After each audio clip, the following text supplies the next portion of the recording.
വിയറ്റ്നാമിലേക്ക് വരുന്ന അവസരത്തിൽ ഒരു കാരണവശാലും നിങ്ങൾ ചെയ്യാൻ പാടില്ലാത്തൊരു കാര്യത്തെക്കുറിച്ച് ഞാൻ പറയാം. നമ്മളിപ്പോൾ ഉള്ളത് വിയറ്റ്നാമിലെ ദനാങ്ങിലെ ബനാ ഹിൽസിലാണ്. അപ്പോൾ ഇവിടുത്തെ ഒരു പ്രത്യേകത എന്ന് പറയുന്നത് നിങ്ങളിപ്പോൾ എൻ്റെ ചുറ്റും കാണുന്നുണ്ടാവും, ഫുൾ കോടമഞ്ഞും ഫുൾ ഫ്ലവേഴ്സൊക്കെ ആയിട്ട് എങ്ങോട്ട് നോക്കിക്കഴിഞ്ഞാൽ നല്ല മനോഹരമായിട്ടുള്ള ഫ്രെയിംസാണ്. അപ്പോൾ ഇവിടെ മഴ ഉണ്ടെന്നുണ്ടെങ്കിൽ നമ്മുടെ ഗൈഡ് നമ്മളോട് മുൻകൂട്ടി പറയും മഴയുണ്ട്, ഒരു കുട അല്ലെങ്കിൽ ഒരു റെയിൻകോട്ട് മേടിക്കണമെന്ന്. ആ സമയത്ത് തന്നെ മേടിച്ചോളാം. എല്ലാന്നുണ്ടെങ്കിൽ ഏറെക്കുറെ ഇതായിരിക്കും അവസ്ഥ. ഫുള്ളായിട്ട് നനഞ്ഞൊരു പരിവായിട്ടുണ്ട്. ഇവിടെ അത്യാവശ്യം നല്ല രീതിയിൽ മഞ്ഞ് പെയ്യുന്നുണ്ട്. സോ അത്യാവശ്യം നല്ല രീതിയിൽ തന്നെ നമ്മൾ നനഞ്ഞിട്ടുണ്ട്. ഇതിപ്പോൾ നമ്മൾ ഗൈഡിന് പാവം തോന്നിയിട്ട് തന്നൊരു കുടയാണ്. നമ്മൾ വലിയ രീതിയിൽ മഴ ഒന്നും ഉണ്ടാവില്ല. താഴ്ന്ന് നോക്കുന്ന അവസരത്തിൽ നമുക്ക് അങ്ങനെ മഴയുള്ള പോലെ ഫീൽ ചെയ്യില്ല.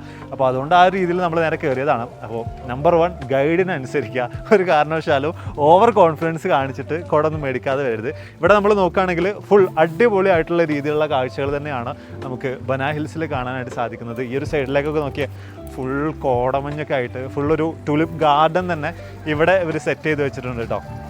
കണ്ടോ, മൊത്തത്തിൽ അടിപൊളിയാണ്. ഇതേ കണ്ടോ, ഫുൾ ഫ്ലവേഴ്സ് കാര്യങ്ങളൊക്കെ ആയിട്ട് മനോഹരമായിട്ടുള്ള രീതിയിലാണ് നമ്മുടെ ഈ ഒരു ബനാ ഹിൽസ് അണിഞ്ഞൊരുങ്ങി നിൽക്കുന്നത്. അപ്പോൾ വിയറ്റ്നാമിലേക്ക് നിങ്ങൾക്ക് വരാൻ ആഗ്രഹം ഉണ്ടെങ്കിൽ ട്രിപ്പിഫോ അടിപൊളിയായിട്ടുള്ള വിയറ്റ്നാം പാക്കേജസ് ഇപ്പോൾ നിങ്ങൾക്കായിട്ട് ഒരുക്കുന്നുണ്ട്. അപ്പോൾ ആ പാക്കേജിനെ കുറിച്ച് കൂടുതലായിട്ട് അറിയാൻ വേണ്ടിയിട്ട് ട്രിപ്പ് എന്ന് കമൻറ്റ് ചെയ്താൽ മതി. നിങ്ങളുടെ ഇൻബോക്സിലേക്ക് അയച്ചു തരുന്നതായിരിക്കും കേട്ടോ. ബൈ.